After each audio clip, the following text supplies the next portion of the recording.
For more now on this is Assistant Minister to the Prime Minister, Patrick Gorman, and former Liberal MP, Jason Falinski. This is a very heavy day. Thank you both for your time. Jason, can I just get your reaction to that there, the pro-Palestine supporter causing disruption at these tributes? It's just so disturbing and disgusting.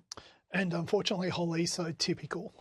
So many of these activists are just attention-seeking, and the lack of awareness, the lack of respect, the lack of, frankly, humanity involved in that act alone needs to be called out by our political leaders and our community leaders, because it is not acceptable.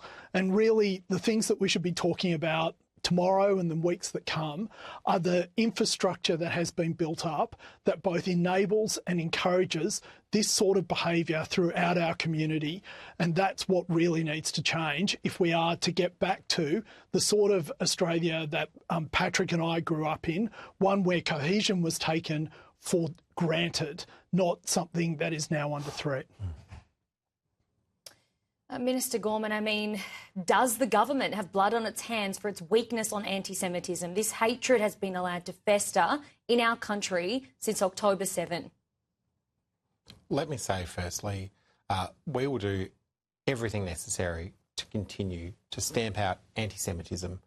It is a horrible form of hate that targets a community, including the community I represent here in Perth, where we have thousands of people proudly living and embracing Jewish life. And what we have seen over the last 24 hours, I think, breaks the hearts of all Australians. If I can also just on that protester, I think that was, I share with Jason in condemning that action. I wanted to also, though, embrace the very generous spirit of thousands of Australians who are showing up to memorials across Australia. I'll be going to Government House here in Perth at the conclusion of this interview to lay some flowers to pass on my condolences, and I'd encourage all Australians to either find a way to do that or, as the Prime Minister highlighted in his press conference just a few moments ago, light a candle tonight at 6:47 p.m.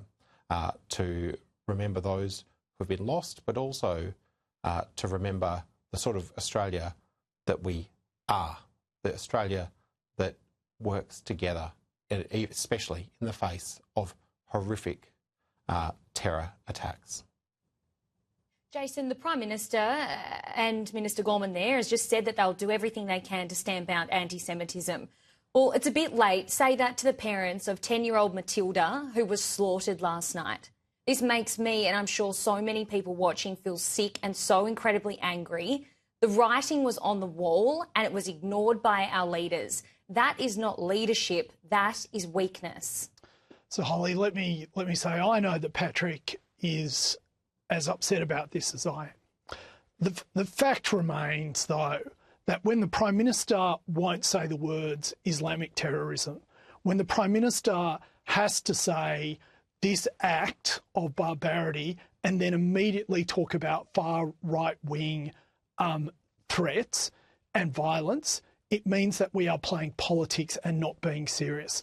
This is, to put this in context, this is the second most deadly attack of anti-Semitism in the world in our history.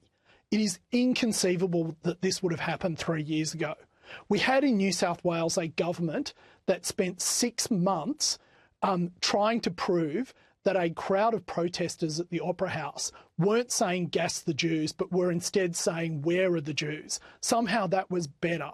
Instead of actually getting on with the job of calling out this violence, this hatred, this reckless hatred that has been allowed to fester and go on for so long, it's just appalling. And to watch Tony Burke once again just smarm his way through another press conference, refusing to answer direct questions and hiding behind intelligence services, just means that I don't know that this is going to get better while ever he is the Home Affairs Minister in this country.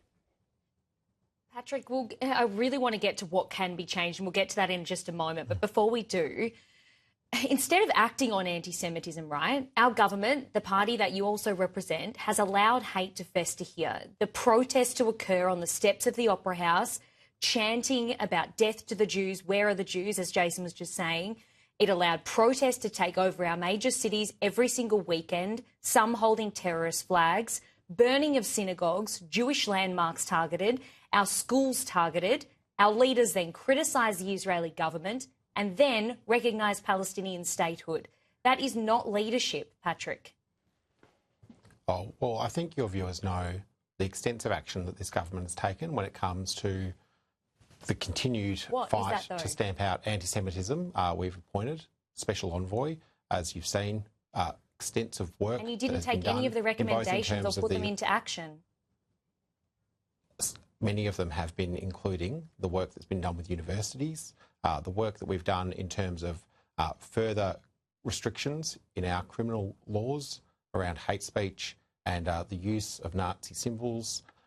And that work continues in the funding that we have increased significantly over previous years to support things like the community security groups that are sadly, I wish they didn't exist, but they are sadly necessary for the Jewish community, including the community based predominantly around the J-Hub in Yokine, in my electorate. And as the Prime Minister just announced, extra funding for those groups. These are young people in our communities who go out there to protect their fellow Australian citizens.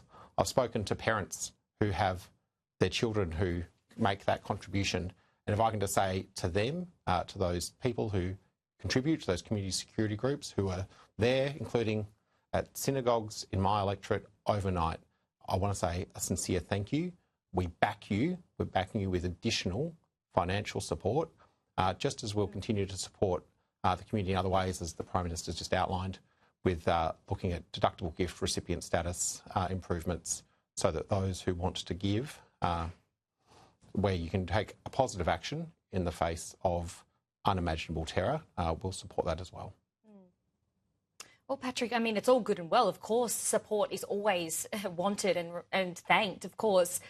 But it's a bit late. You've got 15 innocent people who have been slaughtered here. This is not a new thing out of the blue. Anti-Semitism has been festering here. I have covered multiple protests in Melbourne where this hate has been allowed to continue every single weekend. One of the rabbis who died, as I'm sure you would know, wrote a letter to our Prime Minister just a couple of weeks ago, voicing these concerns about recognising Palestinian statehood. He did nothing, and here we are. Here we are. Jason, I just want to get your thoughts on this. I know I sound angry, but this is a colossal failure of our government. Holly, one thing that the federal government could do tomorrow is, and it can't spend its way out of this problem, but when there was a neo-Nazi protest in front of the Parliament House in Macquarie Street, Sydney, within a week, the leader of that protest had been deported and his Australian-born family was deported with him. Tony Burke is yet to talk about deporting a single person involved and encouraging this act of terrorism on our shores. That goes to the double standards that are here. But if we want to change this, we have to go to the enablers of this. We have a charity sector in Australia where far too many charities are washing hundreds of millions of dollars through them into Australian society to promote causes that are inimical to our social cohesion. That needs to be overhauled, not today, but 2 weeks ago. It needs to be a matter of urgency. The violence and the intolerance that we see at universities, and Patrick just mentioned it then, is ongoing and is continuing to accelerate. And instead of meeting that head on, the government needs to look at who is funding it, how it is being funded, and cut it off at the knees. We do not want to go the way that so many other countries in Western Europe have gone. This, I cannot say it enough times, this is the second most deadly attack of anti-Semitism in the history of the world, happened here in Australia. It did. We'll just have to leave things there. I'm sorry we've run out of time, but of course there'll be a lot to come out of this. There are still so many questions that need to be answered. We've of course got many questions about the offenders themselves and how they were legally able to own 6 firearms here. Many questions still to come to light about that, and also these gun reforms that may be being reviewed this afternoon as well. Thank you both for your time. I appreciate it. Such a heavy day. Thank you.